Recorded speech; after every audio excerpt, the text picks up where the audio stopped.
and it's a little too permanent.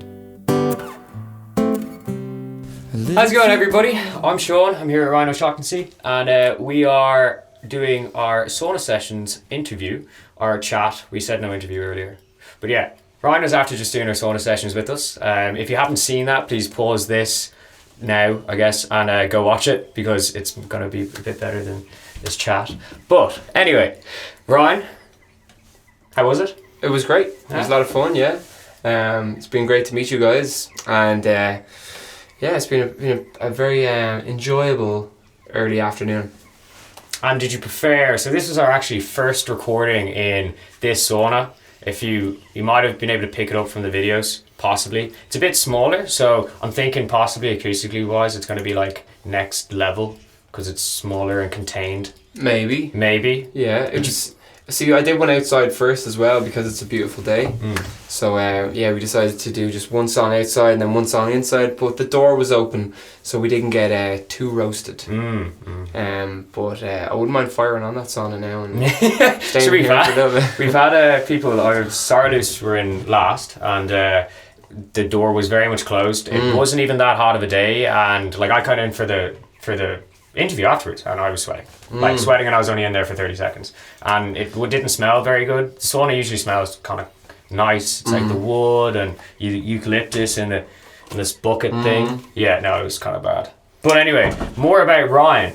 Ryan, how did it all start? Music career, go on, hit me up. How did it all start? I suppose when I was like a kid, I was always dancing and singing and doing different bits, do you know what I mean? And then I decided to kind of pursue music. I picked up the guitar pretty late when I was about 15, 16. I saw a YouTube clip, and it was like, I was listening to Eric Clapton, Tears in Heaven, and it was just underneath, it was like how to play Eric Clapton, Tears in Heaven. I was like, I want to know how to play it. So I picked up my dad's guitar, and I started to learn it, and then I fell in love with playing guitar, and I knew I wanted to be a songwriter. So I had never written a song, but somehow I wanted to be a songwriter. So I put in for an audition for BIM, the very first year, BIM Dublin. And the day before my audition for it, I had to write 2 songs, just because I put it off, procrastinated for so long, and I was like, oh, it's tomorrow, like, I have to write 2 songs like for this audition. Didn't think I'd get in, ended up getting in, and that was kind of the confirmation that, you know, you're on the right path. Yeah, and then since then I've just been really lucky to be able to make a career out of playing music and writing music. Now, I'm sure many of you have probably seen, I'm not sure how much you wish to talk about it. But if not, pause this video. But, so you were on Britain's Got Talent. First of all, how was the experience? Well, that's nearly 9 years ago now, as we were talking about outside, but the experience itself was like crazy, really overwhelming, and like didn't really know what was going on half the time. Move over here, do this, stand there, do that. I just went with the flow. Yeah. Looking back at it now, it was like crazy experience, a crazy thing to go through as a 19-year-old into your early 20s, because like with most musical careers, people start off on the, you know, by playing in bars and you know, kind of work their way up and build their fan base, and then find a manager and work their ways up through the ranks. But for me, I took the shortcut, man. And then, straight to the stage. Yeah, and then next of all, like just kind of people knew who you were, and it was quite an overwhelming experience. Then, like, I felt like a part of me was like, I don't really deserve this, or like, you know, the other people are working so much harder to get to where I am now, and a bit of imposter syndrome, or something, you know? It's there. Anyone could do it. I mean, if anything, you had a lot of balls to even go on in the first place. It takes a lot of. I mean, did you have any stage experience before then? Yeah, like I had a bit of experience, like through doing different musicals and plays and different things like that. So I kind of had that, and I knew what I wanted. I knew what I was getting into. I wasn't super naive about the whole thing, but it was a crazy experience, you know. It's something like, it's life is strange, I suppose, for everyone anyway. Like, everyone has these different life experiences, but for me it's definitely one of the major life moments for me. Yeah. And even since then, you know, even coming up to very recently, you released your new song Coffee, which you played for us today.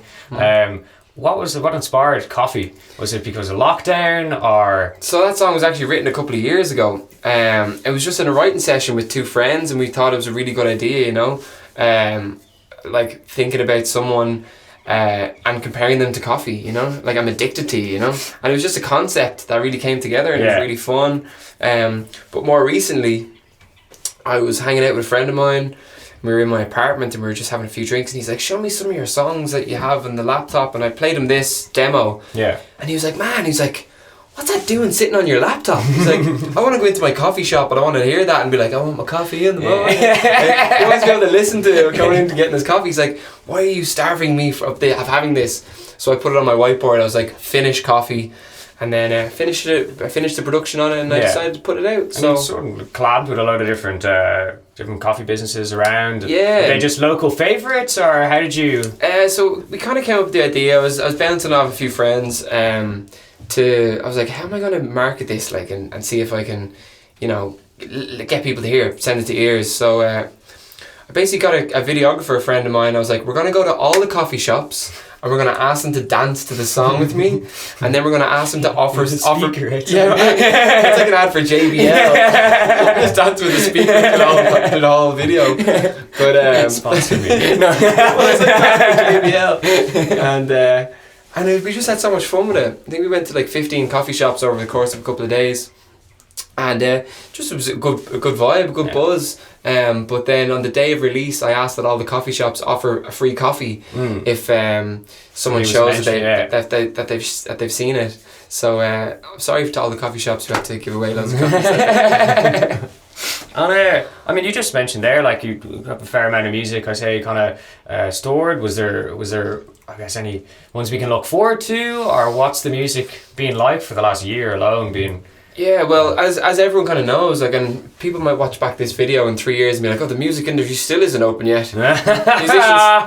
musicians still aren't allowed to play gigs, you know. But it's been so long, man. Like, I know. It's been like a year and a half of not being able to book a show in town and get your friends to come out and, you know, just do things like that. So it's been a weird year, but I've really enjoyed other things in life. So. Got very heavily involved in sea swimming, swam throughout the whole winter. That's why we need one of these in Portmarnock, by the way, right? We need to get one of these saunas to Portmarnock Beach. Everyone's gonna love it. You hear? Yeah. And I did a lot of cycling, a lot of running. I ran my first marathon. Oh, geez.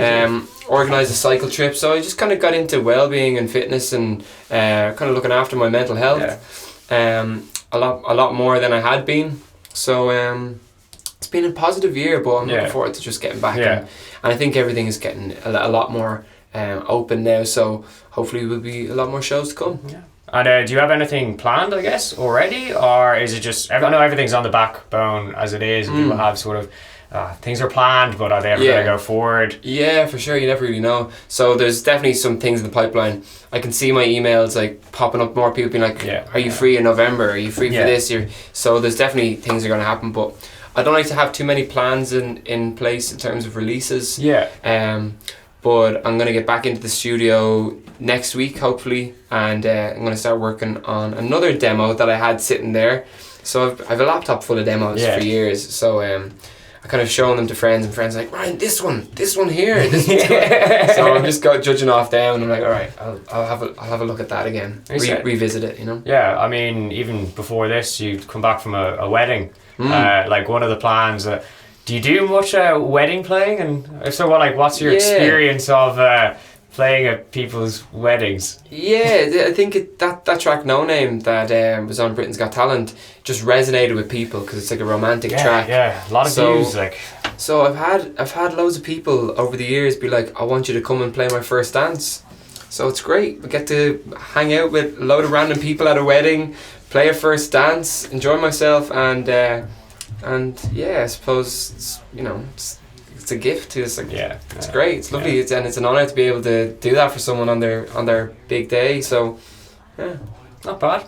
Yeah. Well, I think. Where can people? I know you have a pretty big following on Instagram already. Is there any other sort of means in which somebody can follow your story? I suppose just I actually like to take little breaks from Instagram every Yeah. now and then. So if you do want to get in touch with me, my email address is on Instagram. So if you go onto Instagram, you can click on the contact me button and just drop me an email if you want. If you want to have a chat about doing something or working or whatever it is. And when I'll email you to get down for a proper sauna. Yes. Yeah. Well, should we go? Well, we're in the means of getting our different locations up and running. So we're gonna, when time comes, we'll get you down Lovely. and we'll go sweat it out Yeah. and test our vocal cords. Can't wait. And do sea swimming marathon in the ocean. There you go. Yeah, it's gonna be great. All in the one day. All in the one day. We can plan it. We'll plan And it. cycle. We'll plan What it. else?